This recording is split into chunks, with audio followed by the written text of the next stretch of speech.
Good morning, reflectors. Good morning. Welcome and welcome back to Morning Intentions. Today is Friday, May 15th, and that's right, it is Reflection Friday. Annette, are you ready to reflect? I am. I'd really like you to start us off with a reflection.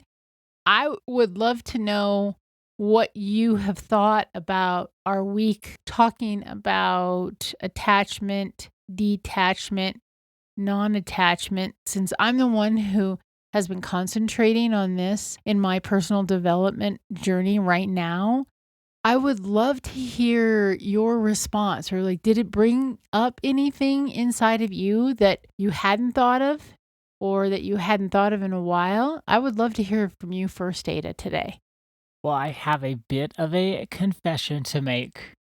Confession? Confession. I've been working on this too. You have? Yes, I didn't call it attachment, detachment, non-attachment. What did you call it? I've just been working on how to not get so ticked off at stuff and stay centered and calm and to be my best version of myself and not be so reactive. Well, that's it, not being so reactive. That's the same thing. I didn't put these words to it, but I have been working on this concept. So it's been kind of fun to look at it through your lens of attachment, detachment, non-attachment, and see that's what I've been trying to work on too. So isn't it something, now I just have to just kind of share this. You and I work together, well, 5 days a week for sure, but then sometimes on the weekend we have to get together to catch up, do our finances, write emails, that sort of thing. So let's say 5.5 days a week, you and I work together. And you didn't know this about me, and I didn't know this about you. No, I didn't know this about you at all. I've been working on being less reactive for a long while now, and it's one of those things, and maybe other people have seen this in themselves, where if you're on this personal development journey and you do some work and you learn some stuff and you integrate new ways of being, it does get to a point where even if you're better, you know you're not as better as you could be. You're not to the best yet. But now, remember last week we were talking about perfectionism? Right. Not from a perfectionistic place. No, it's like you can see you've done better. Like I've gotten less angry in my life. I get less ticked off. But then it gets to this point where even the amount I do it now, I'm not satisfied with that. I want to do better. Is that because you're holding yourself to some standard, or because it feels better not getting as ticked off? So it's even going to feel better if you don't get ticked off hardly at all. It's not perfectionistic at all. It just feels so much better. It feels better to be non-reactive or not as reactive. Going back to our working definition that we gave to everybody on Monday, there's 3 parts to this that I wanted to bring up. The heart is steady, not reactive. The heart is honest, not harsh. The heart requires courage, not comfort. Life feels better when you're steady, not reactive. Life feels better when you're honest, but not harsh about honesty. Life feels better when you're courageous and you're not comfort seeking, because sometimes comfort seeking is you stay in a unhealthy situation because it feels like it would be too uncomfortable to get out of it. So I've gotten to this point in my life where I am doing better. I would say I've seen improvement all my life, at least as long as I've been on the personal development journey. Year over year, I see improvement. But each year, I also see how I could improve more, only because I want to, not because I am looking in the mirror and saying, "You're doing so bad, Ada. Why are you such a screw up?" I don't think that at all. I just see, well, if I feel this good with how far I've gone, I'm going to feel better if I keep on going. And there are so many places where even if I control myself, I don't say the first thing that comes to my mind, I don't overreact, my little inner world gets disrupted. There's an earthquake in the inner world, And I don't even want to experience that because it's uncomfortable now. It's not fun. It doesn't make life more wonderful or more enjoyable. Now that's a problem. Before it was how I reacted and was outside of myself. Now it's what does my little inner world deal with? That journey inward. Yeah, exactly right. Taking care of the outer world. Now let's take care of the inner one too. So it's so fun to see that we both are on a similar journey. We come at it from different perspectives. We don't talk about it all that much, but then we do have these overlaps. No, I didn't even know that you were thinking about this. Would you be willing to repeat your version of this? So my version is attachment, detachment, and then wanting to get to this place of non-attachment. What were your words again? I don't know if I had specific words because I don't have specific words like you have here. More than anything, I'm trying to be less reactive and keep my inner peace, even if the outer world isn't all that peaceful. Even if people aren't being nice, if they're being jerks, I don't want to lose my inner world. And that's becoming more and more important to me because before I would let my inner world go.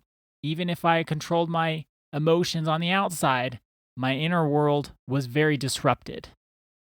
Okay, so I brought 4 questions to the reflection, and let's see if they would help you. Okay, let's hear them. So this is when you're noticing you're not trying to be as reactive, but there's something in front of you that is bringing up something inside of you that's a big reaction, big feelings. The way I might put it to myself would be that I'm gripping an outcome. Like I want it to look a certain way. You're grasping and striving. I'm grasping and striving. If you paused and asked yourself this question, would it be helpful? What am I hoping will happen? So for me, if I can just stop myself and say, what am I hoping will happen here? Oh, I'm hoping that they'll think that I'm helpful, or I'm hoping that they will want to share time with me as much as I want to share time with them. So that's what I might ask myself. But those are all contingent on the other person. Remember yesterday we were talking about it's a co-creation. When we're dealing with somebody else, we can only control where we're coming from. We can't control whether somebody else wants to share time or any of that. So would that question be helpful for you when you're finding yourself in this really reactive space? Definitely, because there's always an outcome in my mind that I hope happens. The next question. What am I afraid it will mean if it doesn't happen? So you have this outcome in your mind. What am I afraid it will mean if it doesn't happen? Ooh, I like this one. This goes deeper than just thinking about, oh, there's an outcome and I hope it turns out the way I want it to. Digging deeper into what does that mean for me? How will I feel? What will come up? What will my connection with the other person be like if this outcome doesn't happen? And my third question to ask ourselves, can I allow both possibilities to exist just for this moment? That one challenges my all or nothing thinking, doesn't it? It does. Do you think it would be helpful, though, for you to say, well, this is what I hope will happen, and this is something also, it might not happen like that. Do I have to assign some meaning to it, or can I just hope that this is what will happen and acknowledge that and then just say, and I'm going to release the outcome if it doesn't happen that way? Thinking about that, I think that would be helpful because I can get stuck on how I want things to happen. There can be the picture in my head of the way I hope the situation goes.